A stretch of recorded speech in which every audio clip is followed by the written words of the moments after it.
ఇక్కడ చూడమ్మా మా వరలక్ష్మి ఏమ్మా ఇక్కడ చూడు ఇక్కడ చూడు పాపా ఇక్కడ చూడు ఏం నీ పని వరలక్ష్మి ఉన్నది కదా ఏం జరిగి చెప్పమ్మా చెప్పు ఏం జరిగి చెప్పమ్మా ఎందుకు ఇంత బాధపడితే ఏం జరిగింది 3 ఏళ్ళ నుంచి పెళ్లి చేసుకున్నా చేసుకోవడం లేదు వాడు తిరాడికి వాళ్ళు భయపడి వాడు ఒప్పుకోవడం లేదు ఊరికి రాని ఆట కూర్చుని రాను ఎంత నీ వయసు ఏందమ్మా నీ వయసు 19 ఏళ్ళు వాడు వయసు 25 ఏళ్ళు సురేష్ వాడు ఎన్ని సంవత్సరం అంటే లవ్ చేస్తాను 3 సంవత్సరాల నుంచేనా మరి ఏమన్నాడు ఇప్పుడు పెళ్లి చేసుకున్నాడు అంటున్నాడు ఎందుకు భయపడి వద్దంటున్నాడన్నా ఇంత ముందు ఏమన్నాడు మరి పెళ్లి చేసుకోమని మాట ఇస్తాడు వాడు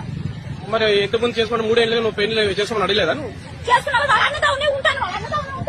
మరి అయిపోయింది వాళ్ళు అన్నది మ్యారేజ్ అయిపోయింది 5 నిమిషాలు ఉండపా 5 నిమిషాలు ఉండ చెప్పమ్మా ఇటు చెప్పమ్మా మీరు చెప్పమ్మా